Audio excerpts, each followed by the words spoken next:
Como que a gente vai fazer? Porque como é um grupo muito grande, nós vamos permanecer o microfone de todos vocês no silencioso, para que a gente não tenha interferência, que a gente vai estar também gravando os nossos encontros, para que as pessoas que não puderem participar, a gente está disponibilizando esses vídeos para outras pessoas também estar vindo participar nessa jornada com a gente. Então, a gente vai permanecer o microfone de vocês no silencioso. E aí, como que a gente vai estabelecer a interação do grupo? Quando vocês tiverem alguma pergunta a fazer, ou alguma colocação, algum comentário que vocês querem participar, eu vou pedir para vocês mandarem uma mensagem para mim no meu WhatsApp privado, porque aí eu vou colocando vocês na fila e aí eu vou abrindo o microfone de acordo com a vez de vocês chegarem para estar interagindo com o grupo, tá bom? Uma outra coisa que eu gostaria de fazer, eu imagino que não todos vocês me conhecem, então vou fazer uma apresentação bem breve de quem sou eu e logo passo a palavra para o Humberto. Aí ele vai explicar direitinho a proposta do grupo, né? E vai dar mais informações a respeito do grupo. Então, para aqueles que não me conhecem, meu nome é Fabrício Assunção, eu moro na Inglaterra, no sul da Inglaterra, sou presidente do centro espírita chamado Spiritist Society of Bournemouth, que é uma casa espírita que fica no sul da Inglaterra, numa cidade linda de praia, cidade portuária, onde chegam navios de Portugal, Espanha, França. Então, um lugar muito lindo para se conhecer. Tem uma casa espírita agora aqui que vocês podem vir visitar. Então, deixo aí para vocês o meu convite fraternal para vocês virem aqui me visitar. Tá bom? Então, sem mais demora, eu vou passar a palavra para o Humberto. E se vocês quiserem estar comunicando e falando alguma coisa, por favor, entre em contato comigo no privado, no WhatsApp, que aí eu abro o microfone de vocês para vocês estarem interagindo durante esse encontro, tá bom? Humberto, eu vou abrir o seu áudio, tá? Um minutinho.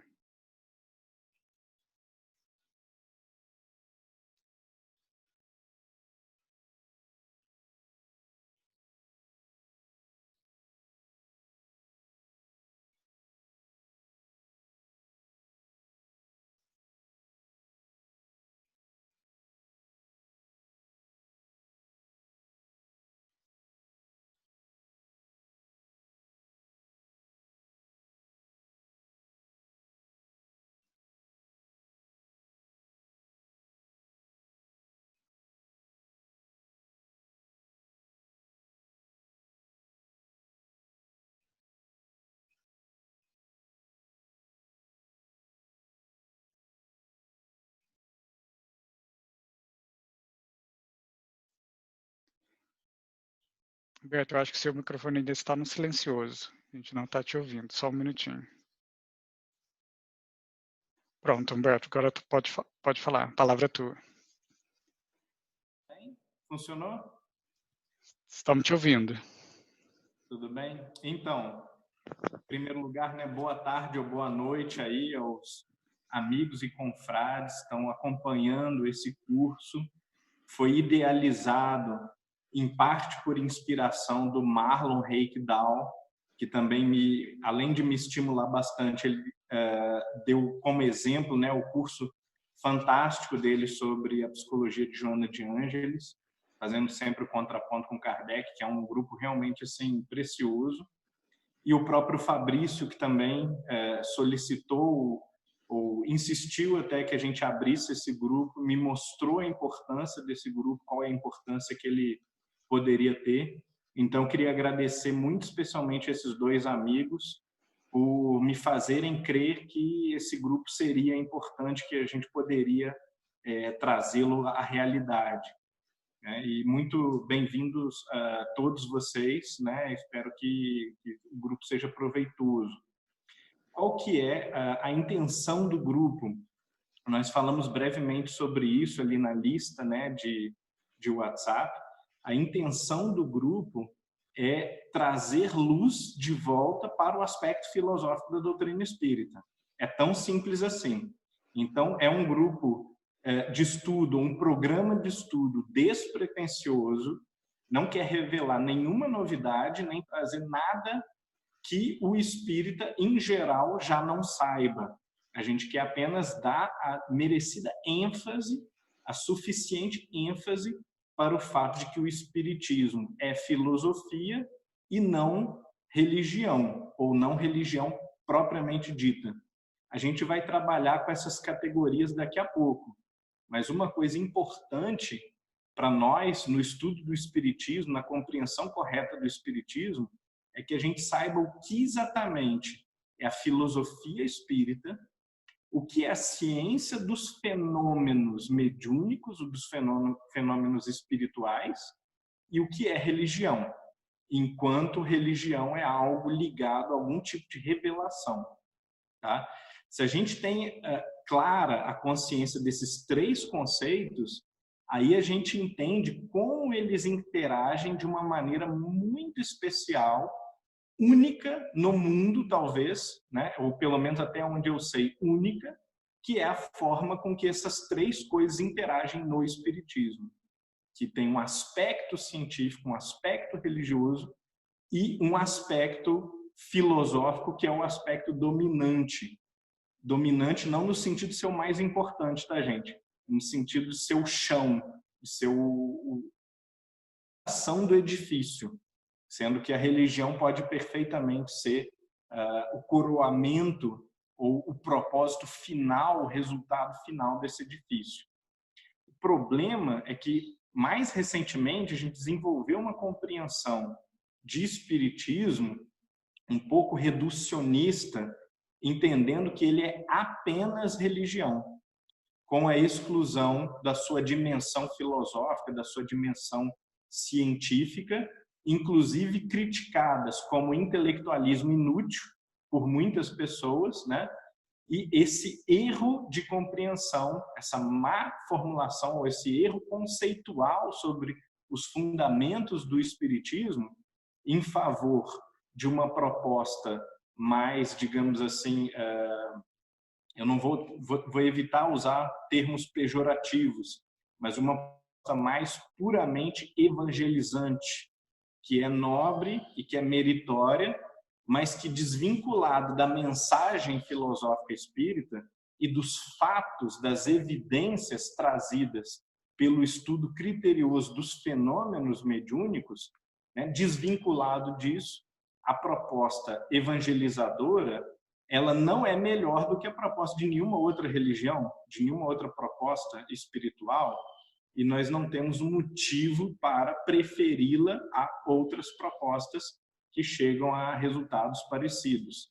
A força da proposta espírita, ou da doutrina espírita, a força da perspectiva espírita, é a força com que ela é capaz de persuadir as pessoas daqueles elementos centrais de um florescimento da moralidade humana, de um aperfeiçoamento do espírito humano.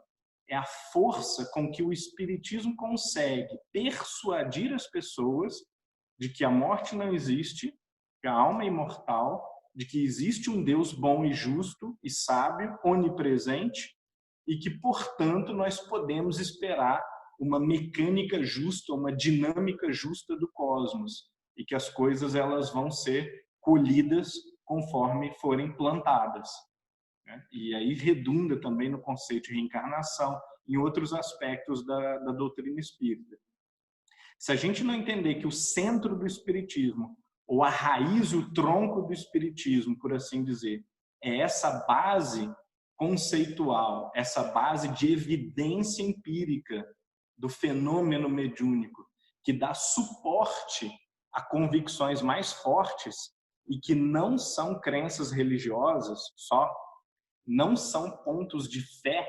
Se a gente falha em entender isso, falha em apresentar isso, acontece o que está acontecendo na divulgação do espiritismo, que é as pessoas viram e dizem, bom, muito boa, muito legal a sua religião, né? Tão boa quanto a luterana, a presbiteriana, a católica, a ortodoxa, o budismo, o islamismo, etc, etc, etc.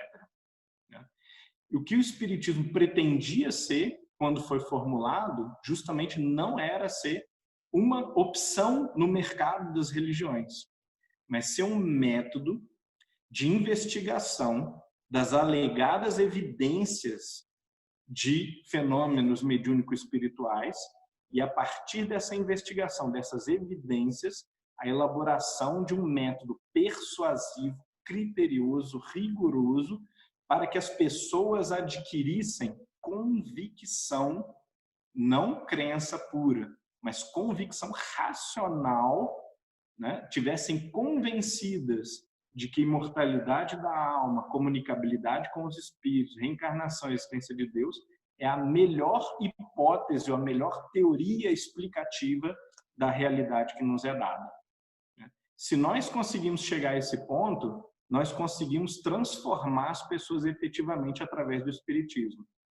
Se nós encantamos as pessoas com um discurso poético evangélico, mas esse discurso ele não tem base, ele não sustenta-se a partir de evidências nem científicas, nem argumentos filosóficos sólidos, a gente vai, às vezes com um espanto, mas um espanto injustificado, a gente vai depois lamentar que as pessoas saíram, perderam convicção, abandonaram em favor de alguma outra proposta da moda.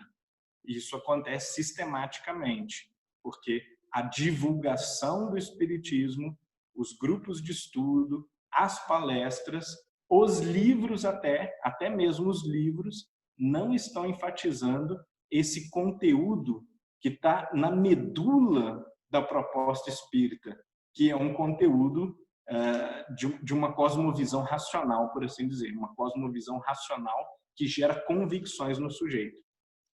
Aí, primeiro porém que eu quero colocar, muitíssimas pessoas viram para a gente e dizem o seguinte: mas isso é extremamente intelectual, o espiritismo é uma coisa prática, é para mudar a vida, é para praticar caridade. A essência do espiritismo não pode ser a filosofia, porque a essência do espiritismo é a prática da caridade. Isso parte de uma compreensão errônea também de que ideias são coisas desvinculadas da realidade. Perceba o perigo desse pensamento, que doutrinas, ideologias, filosofias, pensamentos não têm ligação com a realidade e que são, portanto, matéria de um grupo de pessoas que, por gosto, por prazer ou porque por algum motivo têm o hábito de ler muito, elas se ocupam dessas questões filosóficas. Então, aqui nós temos um elemento muito perigoso da crença popular atual e que, lamentavelmente, atinge muito o movimento espírita atual, que é a crença na desimportância das ideias, a crença na desimportância de uma visão de mundo, de uma compreensão de mundo, quando, na verdade, tudo, absolutamente tudo que nós fazemos está ligado à nossa visão de mundo. Pegue uma pessoa pacata, um cidadão, um profissional liberal qualquer, um burocrata qualquer, um funcionário público qualquer, transforme essa pessoa em nazista. Aí nós vamos ver, nós vamos poder sentir qual é exatamente a dimensão da ideia na nossa vida. A ideia é o homem, e o homem é o grupo de ideias que ele tem e que ele cultiva. Não existe separação entre teoria e prática. Não existe separação entre a nossa cosmovisão, a nossa visão do mundo, a nossa filosofia, a nossa ideologia, se nós tivermos uma ideologia, a nossa religião e tudo aquilo que nós fazemos. Porque até o que a gente deixa de fazer, a gente deixa de fazer porque a gente não acha importante. E a gente não acha importante com base nas nossas crenças, nas nossas ideias, nos nossos valores, nos nossos princípios. Então, Imaginem vocês uma pessoa que acredita que não existe vida após a morte, que acredita que não existe nenhuma justiça no cosmos e que a vida é apenas prazer e dor. Quando a gente chega no momento da morte, acabou. Qual é o sentido que essa pessoa vai enxergar no todo da vida que ela teve? Diante das crises, diante dos momentos de provação, de sacrifício extremo, como essa pessoa vai reagir? Tendo duas opções, a vida miserável ou o suicídio, qual é a opção que vai parecer mais atraente para essa pessoa? Então, a ideia, a convicção, a crença, a forma da gente interpretar o mundo, isso tem um impacto absolutamente conclusivo sobre a nossa forma de nos comportarmos. O oposto disso, né, a carência de ideia, a carência de uma filosofia de base, a carência de valores e princípios, é o que está levando a nossa sociedade em massa para o suicídio, para a sexolatria, para a drogadição, para as depressões crônicas, o pânico crônico, a ansiedade pandêmica. Tudo isso a gente consegue quase que palpavelmente detectar na nossa sociedade, porque é uma sociedade onde a visão de mundo que estruturava as almas das pessoas, que era a base do comportamento das pessoas, ruiu. E as pessoas não têm substituto para essa visão de mundo que foi destruída, que era a visão de mundo das religiões do século XIX para trás. Então, em substituição a isso, foi colocado o nada.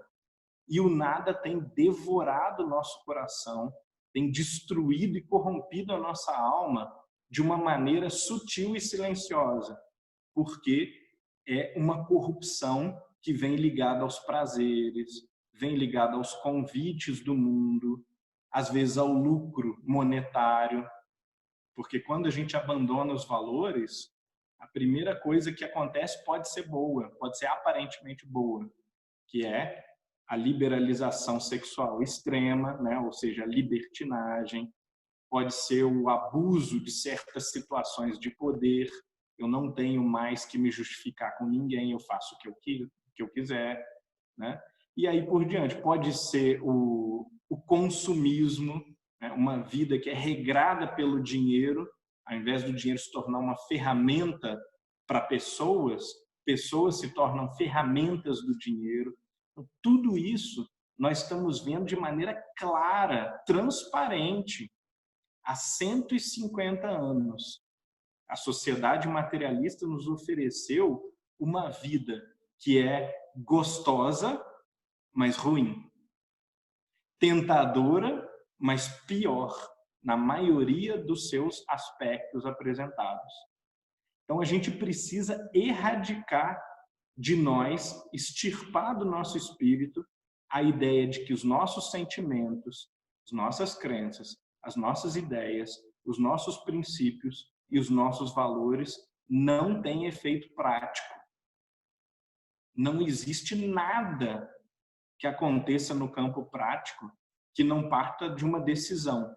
E a gente toma nossas decisões com base no que a gente acha certo, com base no que a gente sente, com base no que a gente consegue ou não consegue perceber, com base no que está e no que não está na nossa consciência. Esse é o primeiro ponto. Então, falar de filosofia espírita ou do aspecto filosófico do espiritismo é lembrar as pessoas que não tem uma parte inútil dentro do corpo doutrinário. Se uma grande quantidade de questões são filosóficas, tratam do livre-arbítrio, da imortalidade da alma, das penas e dos gozos futuros, dos mecanismos de ação e reação, né, os mecanismos de resposta que a vida dá para as nossas ações, para o nosso caráter. Se a doutrina está tratando disso, é porque isso é importante. A gente não pode mais tolerar a ideia de que há um aspecto puramente teórico que só serve para o deleite e para o entretenimento de alguns poucos palestrantes ou interessados em grupos de estudo mais aprofundado, ou escritores, ou dirigentes do movimento espírita. Isso interessa a pessoa na evangelização infantil. Interessa quem está fazendo parte do movimento jovem das mocidades. Porque é por causa dessa falta de convicção filosófica que esse jovem vai passar 6 anos numa mocidade espírita, ele vai tomar conhecimento e vai até se emocionar com uma narrativa evangélica, e quando ele entra na universidade, do 2º para o 3º período, ele vai se tornar ateu e materialista. Porque ele vai ser convencido pelo corpo de professores e colegas que a religião não é uma coisa racional, não é uma coisa sustentada com base em evidências. Tudo aquilo que a doutrina espírita ela é racional, é uma filosofia coerente. Ela trabalha a partir de argumentos e não a partir de dogmas e crenças cegas ou pontos de fé que você é obrigado a acreditar. E ela trabalha a partir de evidências. E o sujeito, porque ele não aprendeu esse lado, essa parte de fundo e de base de sustentação da doutrina espírita, ele vai abandonar a fé dele, vai abandonar as crenças dele, porque essas crenças elas estão apoiadas como uma palafita que tivesse um castelo muito bonito apoiado em varetinhas de bambu. E essas varetas elas vão partir, vão desmoronar no primeiro vento, porque a construção não foi fincada na rocha.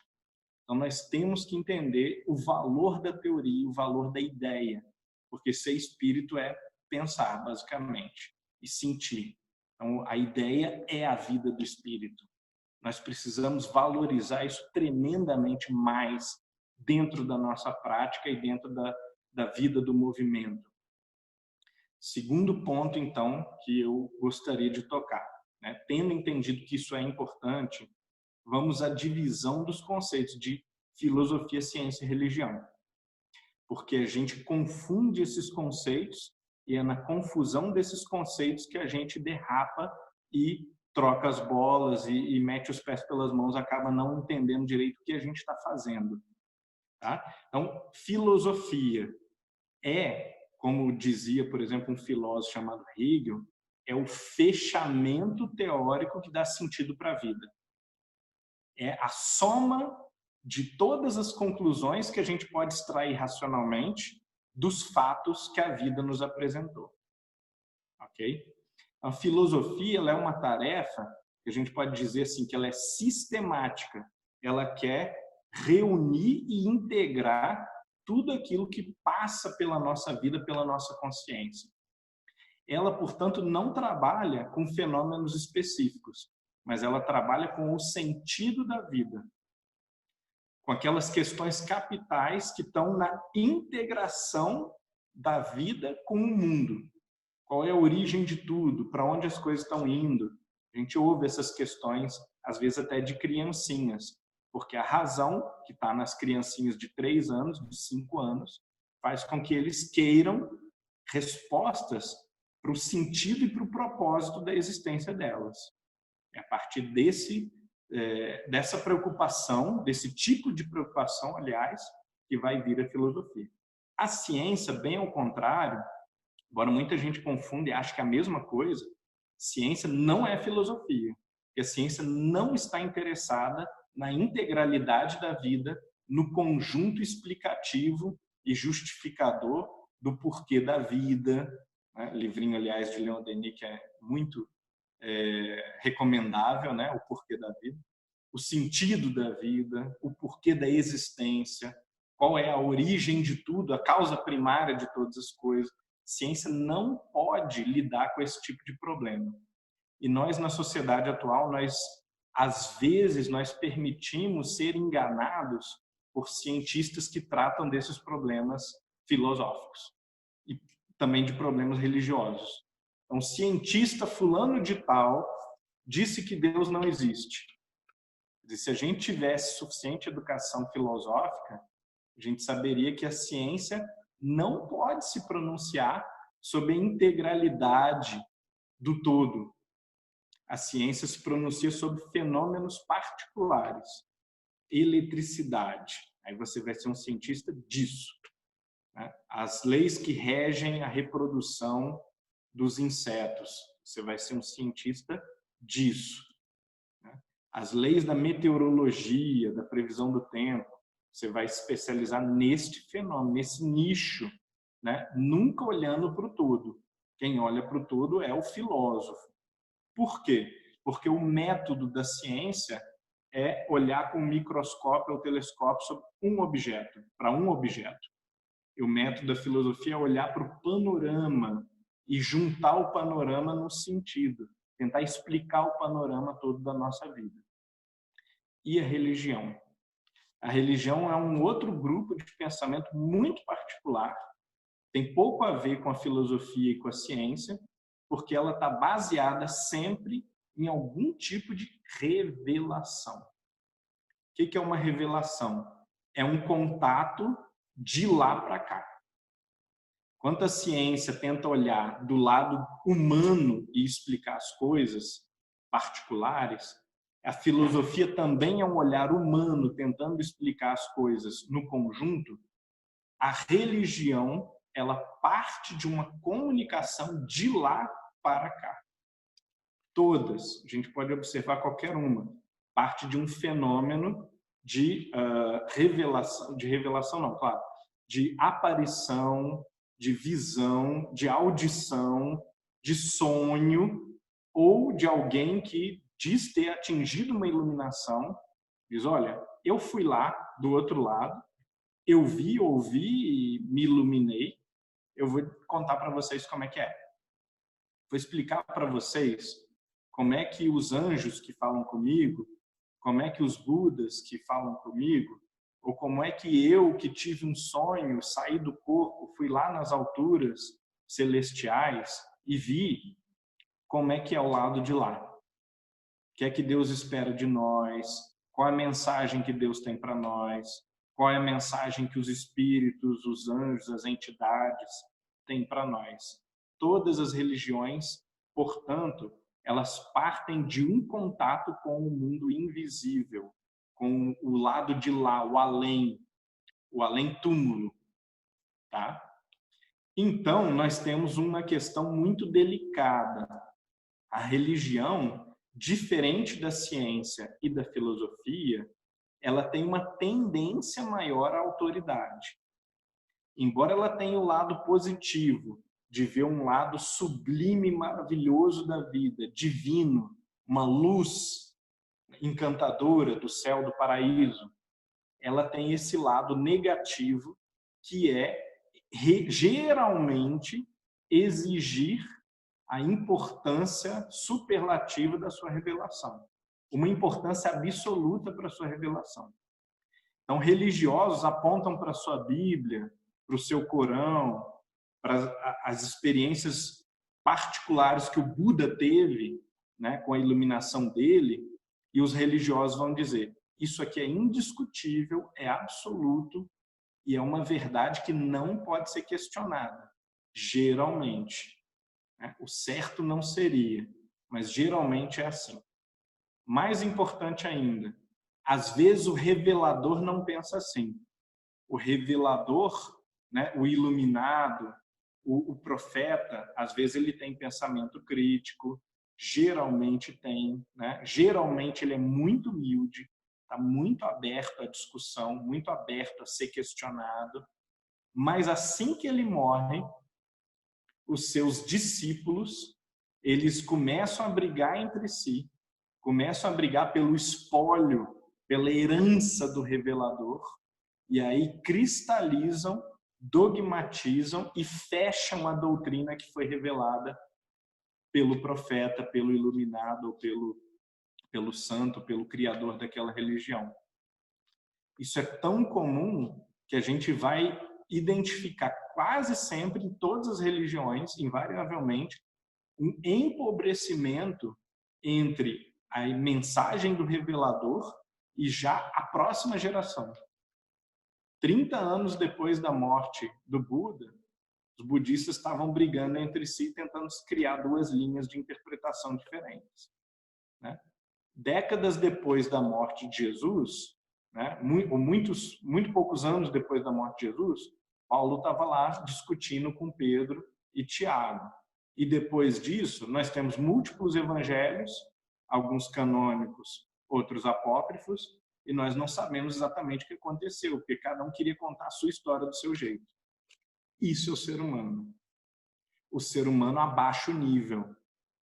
Mesmo sendo escolhido, sendo um espírito preparado, uma coisa é Jesus, outra coisa é apóstolo e Paulo. Uma coisa é Buda, outra coisa são os primeiros discípulos de Buda, de Sócrates e assim por diante. Isso é inevitável, é da natureza humana. A perfeição da ideia adquirida do plano maior, ela pode ser mais ou menos compreensível para o revelador ou para o profeta, mas aquele que não viu a verdade, aquele que não foi banhado pela luz da verdade, ele está só escutando da boca do profeta as palavras do que ele experimentou em primeira mão. Então, há um abaixamento, há um empobrecimento da mensagem, mesmo que essa pessoa ela também tenha a luz própria, claro, ela tem o seu coração, o seu entendimento, sua consciência, ela vai refletir como um espelho, mais ou menos polido, dependendo da pessoa, mais ou menos sujo, dependendo da pessoa, né?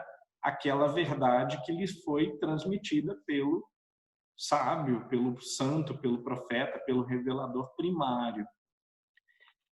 Então, Kardec genialmente vai lançar para nós um dos maiores marcos, um marco incomparável da discussão a respeito do que é uma revelação na Gênese. Quando na Gênese, Kardec vai tratar do caráter da revelação espírita, ele vai ao mesmo tempo mesclar esse dado espiritual de toda revelação religiosa, que é vir de lá para cá, cair do céu, ser um presente de Deus e da espiritualidade para os homens, e ao mesmo tempo Kardec percebe, como um filósofo que ele era, depois do iluminismo e na era da ciência, ele percebe que não pode ser uma revelação irracional, não pode ser uma revelação congelada, mas tem que ser progressiva, e não pode ser uma revelação que não discute com as evidências. E se a ciência nos mostrar dados que contrariam a revelação espírita, a revelação é que se adapta, não é a ciência. Isso é absolutamente revolucionário.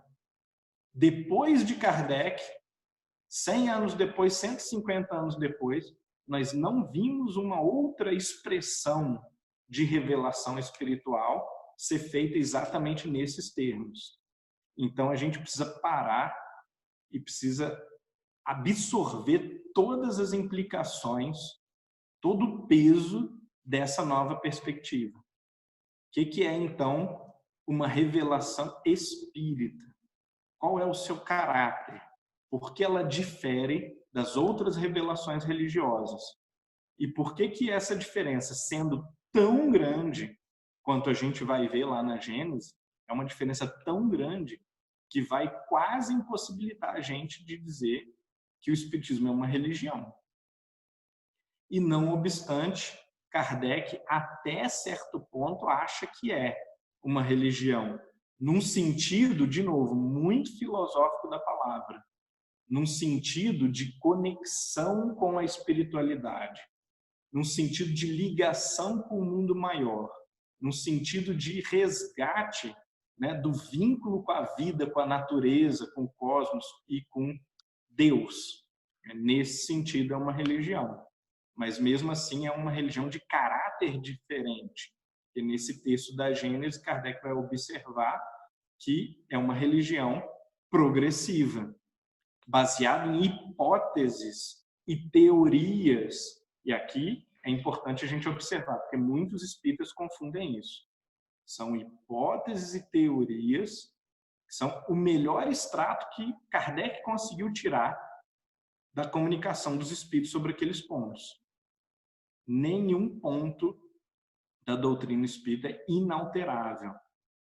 Se novas evidências se mostrarem que conduzam racionalmente, né, de maneira persuasiva, numa direção contrária ou diferente, qualquer ponto da doutrina espírita pode ser modificado.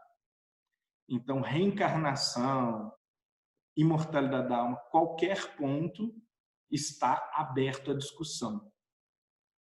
Isso não é uma catequese, não é um conjunto de princípios e dogmas de uma igreja, de uma religião institucional, mesmo de uma instituição no sentido mais lato da palavra. Isso é uma filosofia, é uma proposta muito arrojada de interpretação da vida espiritual, mas é uma proposta. E como toda proposta, está aberta à crítica. E é por estar aberta à crítica que é uma doutrina racional, que é uma filosofia.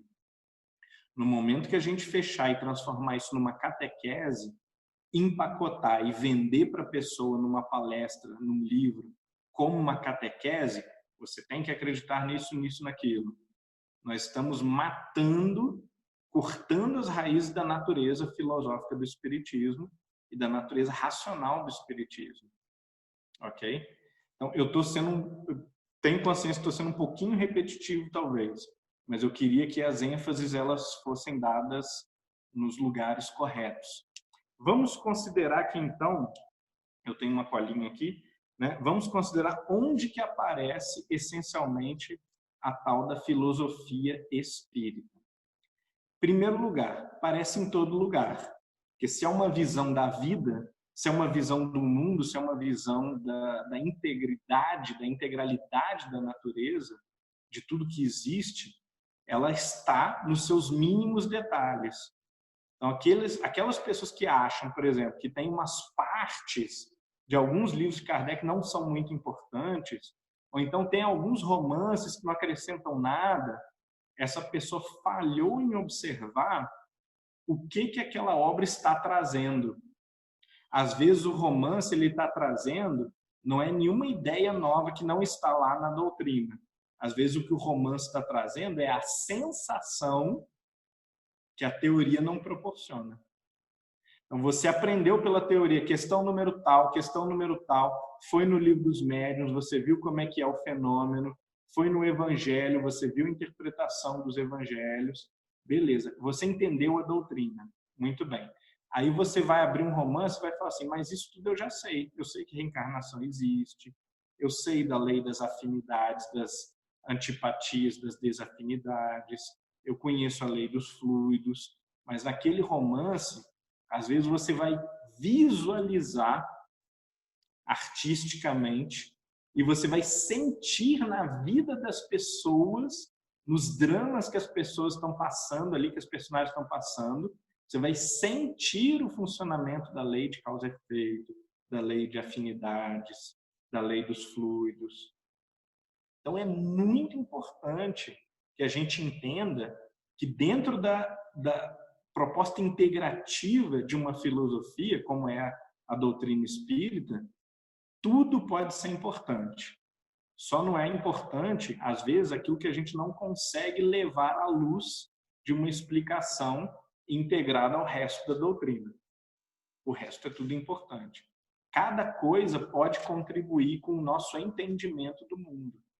Então, cada elemento de cada fenômeno mediúnico lá escrito do livro dos médiuns pode ser importante para a gente entender como que funciona a comunicabilidade com os espíritos, que é um ponto fundamental das nossas convicções, dos princípios que orientam a crença espírita e a filosofia espírita.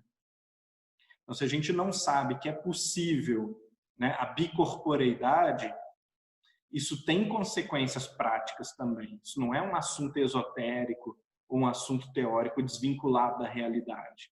Se a gente sabe que é possível escrever com uma cesta, não apenas pegando o lápis com a mão, isso tem resultados importantes sobre o nosso entendimento do fenômeno, sobre o que está acontecendo ali. a gente vai ver, poxa, quer dizer, existe uma influência do médium, mas se o espírito pode escrever a partir de uma cesta, com o lápis amarrado na cesta, isso muda um pouco a perspectiva. A gente pode ver mensagens mais isentas de distorção, por exemplo, né? E assim por diante. Tudo tem consequências.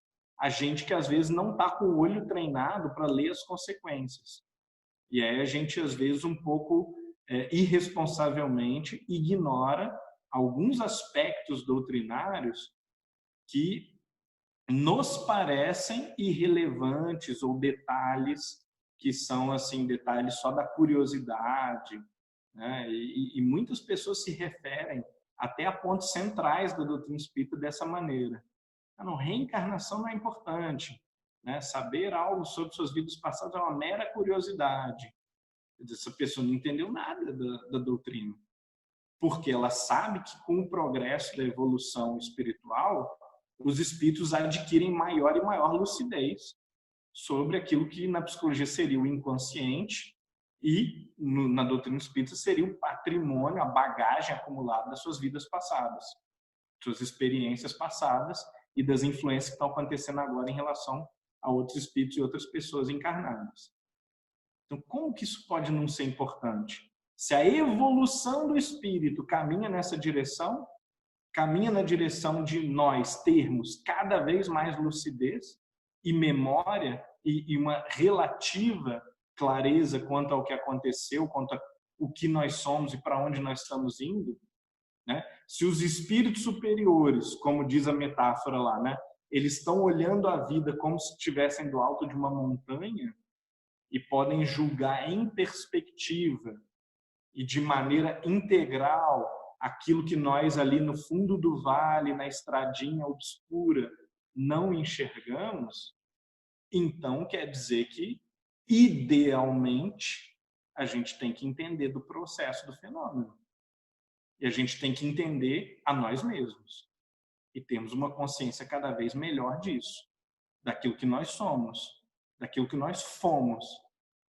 Como que isso pode não ser importante?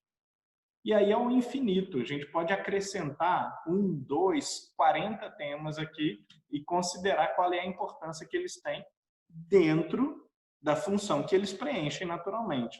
Pode não ser importante para tudo, mas tem uma função que é preenchida por aquele elemento e dentro dessa função ele é um elemento importante da doutrina. Ok? Então, isso também é interessante a gente observar que em filosofia, e na medida que o espiritismo é uma filosofia, há uma integração entre todas as partes. A gente está falando, não é de um aparelho que você pode arrancar uns fios, ou então, igual quando a gente desmonta um aparelho e monta de novo, aí sobrou uns parafusos, sobrou umas 2 pecinhas ali que eu não sei onde vai, e eu digo, bom, se está funcionando não deve ser muito importante, né? E talvez a gente não esteja tão errado. Algumas peças são redundantes, mas uma filosofia ela é mais como um organismo. Se você tirar o pulmão e falar assim, bom, eu tenho coração, tenho estômago, tenho cérebro, deve funcionar bem sem pulmão. Não vai funcionar. Se você tirar o coração, tirar o cérebro, as coisas não vão funcionar bem. Elas não vão ficar iguais, funcionar razoavelmente bem sem algumas peças. Que, na verdade, tudo está em tudo. E tudo faz sentido dentro dessa integralidade orgânica. Assim como o órgão, ele oxigena todos os outros órgãos e ele recebe alimento de outros órgãos. E ele é regulado pelo cérebro. Assim, tudo está estreitamente conectado numa filosofia. Outro ponto importante, as introduções ou as primeiras partes de todos os livros do Kardec, todas as obras básicas. Tá? Alguns aspectos, vamos dizer, da revista espírita podem não conter muita filosofia. E mesmo nas obras básicas, há partes que não contêm muita filosofia. Todas as partes contêm, mas há partes que são mais voltadas mesmo à exegese do texto evangélico, ou à análise e a descrição de fenômenos mediúnicos mais específicos. Então, a gente tem que entender que essas partes elas não fazem parte daquilo que seria prioritariamente filosófico. A gente pode desconsiderá-las no nosso estudo, por exemplo. Outras partes, elas são puramente filosóficas. Elas quase que não têm nada a não ser filosofia. Introdução de todos os livros, né? Primeira parte, isso é assim, chocantemente filosófico e puramente filosófico. Primeira parte do Céu e Inferno, né? Então, por que tememos a morte? E por que o espírita não teme a morte? Essa é uma discussão puramente filosófica. Aliás, é uma das grandes discussões filosóficas de todos os tempos. De Sócrates a Heidegger, né, em 2.400 anos de filosofia, a morte foi considerada por vários filósofos como problema central da vida humana e da filosofia. Se vamos morrer, então qualquer coisa que a gente faça deveria fazer algum sentido dentro da nossa perspectiva do porquê da vida. Por que eu estou aqui? Não tem sentido, é um acaso, é um acidente biológico, um acidente da matéria, né? Houve uma relação sexual e daí surgi eu. E quando eu morrer, eu vou ser ruído pelos vermes. Talvez algumas pessoas lembrem de mim e esse é o máximo de herança que eu posso deixar. Eu vou ter um estilo de vida. Eu vou ter uma visão de como gastar o meu tempo. Agora, não, eu acho que eu sou um espírito imortal. Eu acho que Deus recompensa e não castiga, mas existe um mecanismo que cobra de nós, ou que pune, entre aspas, a gente por aquilo que a gente faz de errado. Que nós causamos dano a nós mesmos e aos outros. E esse dano ele é registrado pelas leis da natureza. Na nossa própria consciência e na do outro também que a gente prejudicou. Eu sei que eu vivi muitas vidas e que eu adquiri alguns vícios e alguns talentos nessas vidas passadas. Algumas simpatias com algumas pessoas e algumas antipatias com outras pessoas. Tudo isso está ali no começo do livro, mas em uma expressão filosófica. A gente abre o texto e a gente vê imediatamente que esse é o propósito de Kardec. É fazer alta especulação filosófica sobre as causas das nossas ações com base na perspectiva que a gente tem da morte. O porvir e o nada, primeiro capítulo do Céu e Inferno. A gente vai discutir, bom, ou existe o nada, ou existe um Deus sábio e bom, com uma intenção, que se preocupa conosco, que ouve as nossas preces, que controla de alguma maneira ou que organiza de alguma maneira as nossas vidas, ou qual outra opção que tem?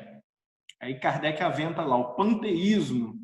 Pode ser que não exista exatamente um Deus pessoal, mas uma espécie de sopa cósmica, um oceano, e nós, como gotas, a gente volta para esse oceano e desaparecemos ali, sem individualidade, sem rosto, sem forma. Aí Kardec vai concluir, bom, qual é exatamente a diferença entre isso e o materialismo? Você não está dizendo, no final das contas, que você vai desaparecer? Para que você quer se cultivar? Para que você quer ser alguém melhor? Para que você vai se esforçar? Para que você vai tentar ser aquilo que você hoje não é? Ou seja, superar o homem velho em favor do homem novo. Se tudo vai ser apagado. Olha o alcance da discussão e como ela é estritamente filosófica. No Evangelho segundo o Espiritismo, Sócrates e Platão, precursores do cristianismo e da doutrina espírita. Quer dizer, está patente, está claro do começo ao fim. São dois filósofos que Kardec pega e ele não faz uma introdução da história das ideias, ele não faz uma introdução da história da religião no mundo, da história da filosofia, contrapondo dúzias de intelectuais. Ele podia ter pego Cícero, por exemplo, poderia ter falado do Buda e poderia ter costurado uma doutrina das religiões comparada, uma coisa mais ou menos assim. Mas não, ele pega especificamente só duas pessoas Vai falar de apenas essas duas pessoas antes de entrar no Evangelho. Aliás, uma discussão sobre o Evangelho que é toda não dogmática, toda aberta à crítica, toda aberta a cogitar. Será? Kardec diz isso várias vezes. Será que foi isso mesmo que Jesus disse? Ou foi o erro do evangelista? Ou, mesmo que Jesus tenha dito uma coisa dessa, será que ele caiu em contradição? Quer dizer, Kardec está aberto a todas as opções. Ele não admite nenhum fragmento do texto bíblico como se fosse a verdade absoluta. E aí, na estranha moral, ou quando ele está discutindo outras questões espinhosas, né? Não vim trazer a lei, vim trazer a espada, né? Quem é minha mãe, quem são os meus irmãos? Quando Kardec está discutindo isso, ele diz, bom, isso não faz sentido, né? Será que Jesus escorregou aqui? Ou o redator errou? De qualquer maneira, isso não faz sentido com o resto do corpo doutrinário que Jesus deixou. Então, vamos tentar entender essas ideias de outra maneira. Vamos tentar dar sentido a isso aqui. Isso aqui é uma parte bizarra dentro do corpo. O corpo teórico vai numa direção, que é o pacifismo extremo. Então, o que significa não vir trazer a paz, vir trazer a espada? Significa que aqui ele mudou de ideia? Isso não faz sentido, não é coerente, não é racional. Portanto, precisamos reinterpretar essa passagem com algum cuidado, com um grãozinho de sal. Em Sócrates e Platão, da mesma forma. Ele não vai dizer, olha, isso aqui era a verdade. Eles revelaram como que é o mundo espiritual. Mas, sutilmente, Kardec vai falar de uma percepção, uma intuição, insinuando que são espíritos muito elevados, de alguma maneira perceberam ali, mais ou menos, as mesmas ideias que seriam veiculadas por Jesus e que seriam depois veiculadas pelos espíritos na revelação contemporânea dele, que é a doutrina espírita. E o espiritualismo moderno, que estava acontecendo de maneira mais assistemática por aí afora, principalmente na Grã-Bretanha, né? Um pouco na Alemanha também. Então, muito bem. Eu vou parar um pouco por aqui hoje. Acho que eu não sei qual é o nosso tempo. Puxa, estourei o tempo, né, gente?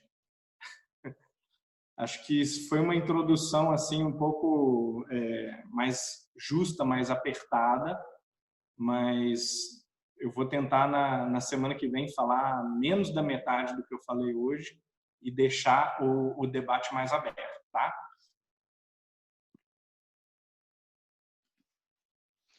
Humberto, nós temos uma pergunta. Eu vou abrir o microfone da Flávia. Flávia, só um minutinho que eu vou abrir seu microfone.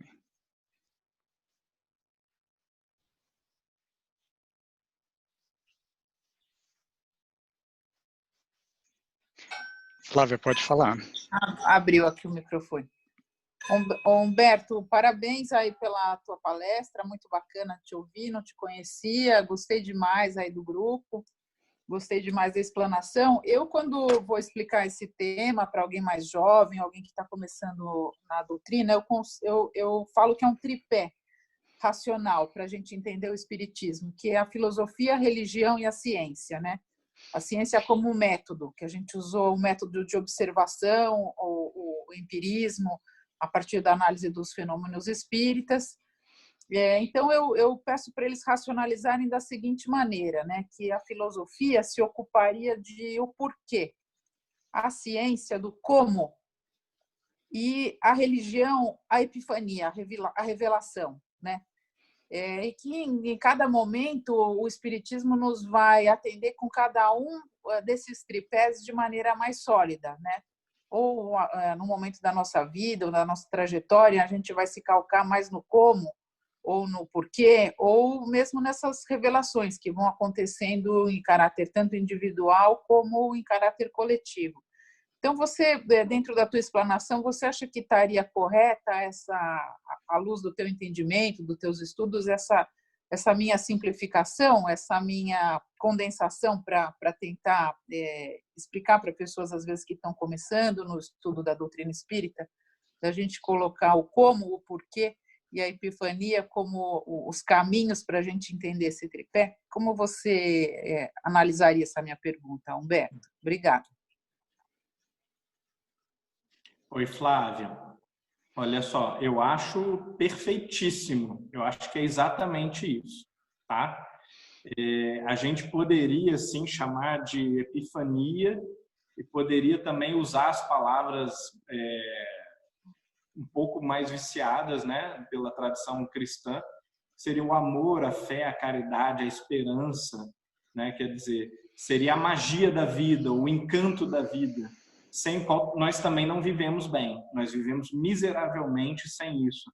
Então, é muito importante observar que a gente está aqui no nosso grupo enfatizando o aspecto filosófico porque ele foi esquecido, porque ele não é enfatizado.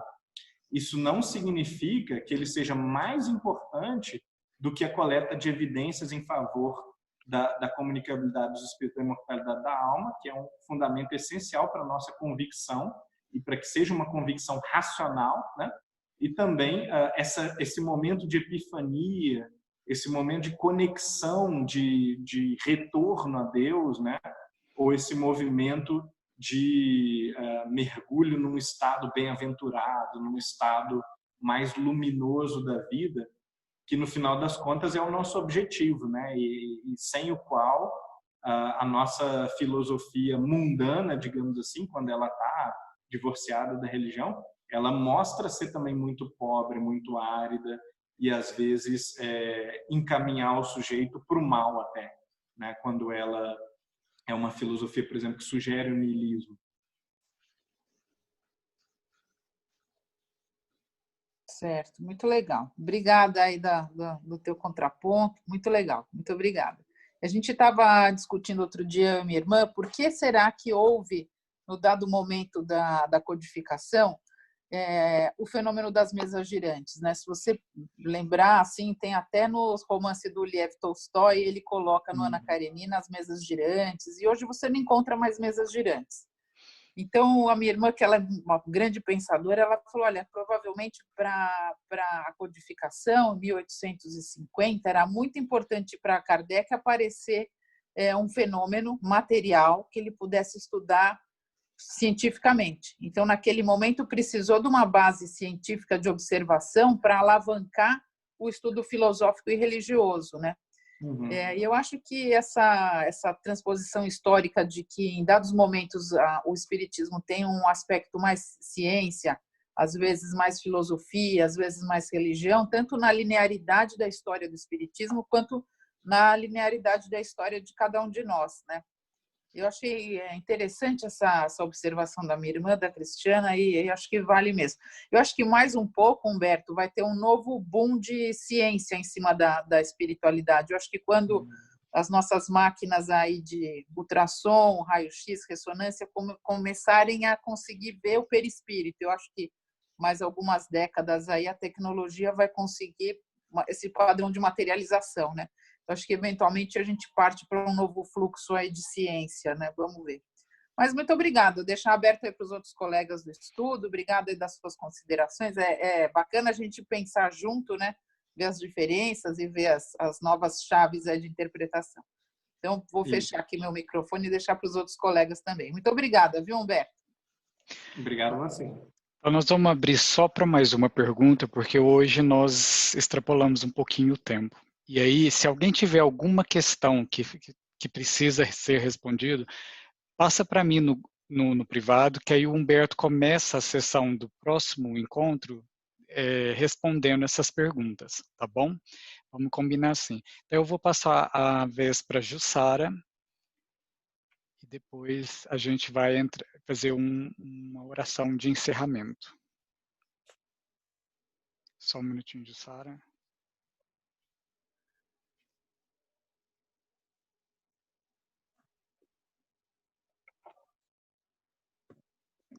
Jussara, pode falar, querida. Oi, Humberto, tudo bem? Olá. Bom que você está fazendo esse estudo para a gente, muito obrigada. Não, é uma parte só interessante, porque quando a Flávia estava falando a respeito das colocações em termos de sempre a gente está notando o aspecto tríplice, né? E essa tendência, às vezes, que a gente tem de querer ignorar um ou outro. Então, até visando a fazer a coisa mais simples ainda, obviamente atendendo principalmente ao público infanto-juvenil, mas também serve para a gente. Eu cheguei a uma analogia que eu também às vezes costumo dizer que o espiritismo é como se fosse sorvete napolitano. Se você comer só o chocolate, não é espiritismo. Se você comer só o morango, não é espiritismo. Então, é o napolitano. A gente tem que estudar, entender mesmo essas três partes. E eu acho importantíssimo que nós voltemos principalmente às bases, que é o pensamento filosófico de Kardec, né? Então, muito obrigada. Poxa, obrigado a você, Jussara. Eu gosto muito dessas metáforas. Eu acho que elas enriquecem muito, como Jesus mesmo usou parábolas, né? Quer dizer, metáforas bem concretas, assim, né? E o fato de o ser humano ter entendido que ciência, filosofia e religião tinham que ser separados radicalmente é uma das fontes da guerra mitológica entre ciência e religião, por exemplo.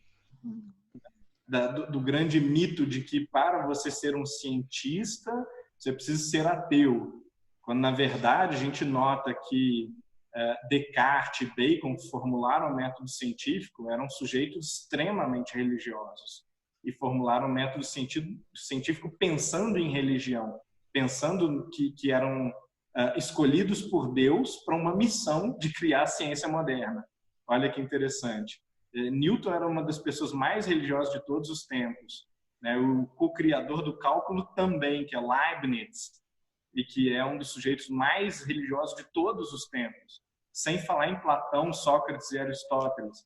Quer dizer, o pensamento científico, o pensamento crítico, filosófico, racional, ele sempre esteve estreitamente vinculado com a religião, né? Mas por conta desses mitos da separação, a humanidade tem sofrido muito e tem sido incapaz de reintegrar suas faculdades, porque ciência, filosofia e religião nada mais são do que partes do nosso espírito, né? Funções ou ferramentas do nosso espírito para funções diferentes. Então, se a gente trabalha com elas de maneira desintegrada e fragmentada, a gente vive pior. Isso é muito importante. A gente precisa de propostas que reintegrem todas as dimensões da nossa vida. O Espiritismo faz isso, só que a gente às vezes esquece de mostrar como ele faz isso. E a gente separa aquela parte que a gente gosta, né, e faz um Espiritismo ao nosso modo, que não era o modo de Kardec. Obrigado, Humberto. Obrigada pela participação de todos. Então, antes de eu passar para a nossa prece de encerramento, eu gostaria de passar o meu agradecimento para a Jussara e também pela Federação Espírita dos Estados Unidos, a Federação Espírita Norte-Americana, por permitir a gente estar utilizando as credenciais do Zoom. Então, meus sinceros agradecimentos à Federação. E para encerrar e fazer a nossa prece de encerramento, eu gostaria de convidar a Jussara para fazer a prece de encerramento para a gente, Jussara.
Gente, vocês estão ouvindo alguma coisa? Não, né?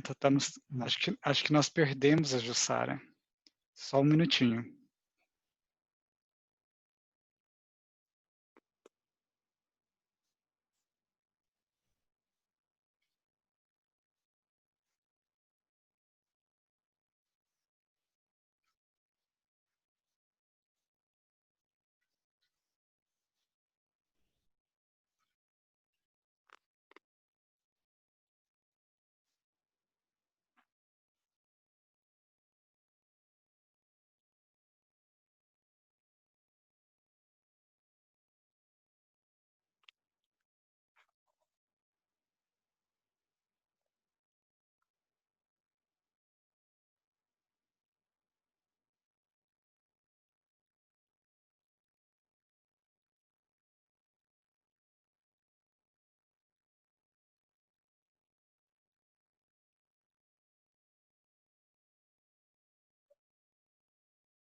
Só um minutinho que a Jussara, a internet dela caiu, ela está retornando. Então nós não podemos ir embora sem essa oração, hein? Só mais um minutinho. Peço a paciência e peço desculpa pelo atraso. Só um minutinho.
Só um minutinho que a Jussara entrou na sala, gente. Que oração essa tá difícil, né?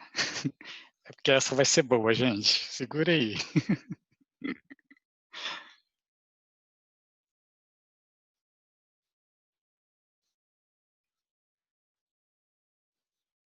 Ju, tá ouvindo a gente agora? Pode falar. Oh, você está me ouvindo? Agora estamos. A minha internet aqui está difícil, então.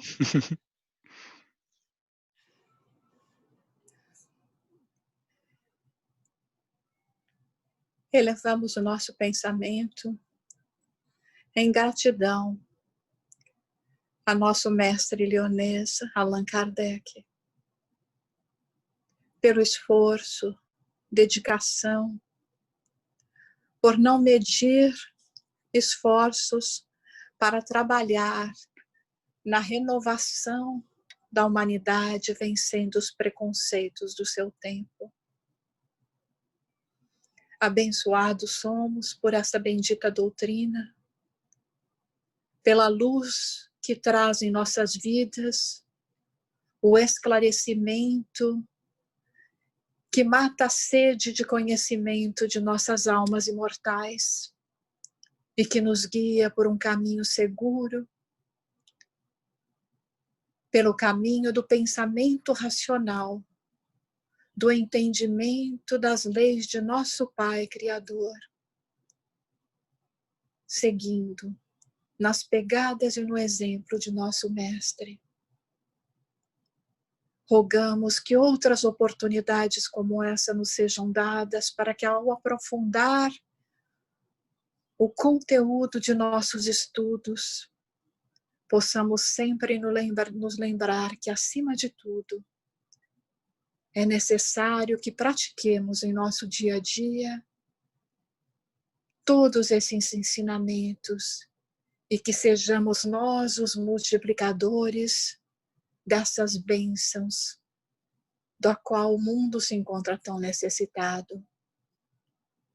Pedimos a proteção para esse grupo de estudo, para nosso querido Humberto, para o Fabrício, que tem sempre incansavelmente trabalhado para organizar esses estudos, e que sejamos sempre visitados pelos benfeitores espirituais, sentindo através deles o amor sublime de nosso Mestre, a misericórdia de nosso Pai. Que assim seja.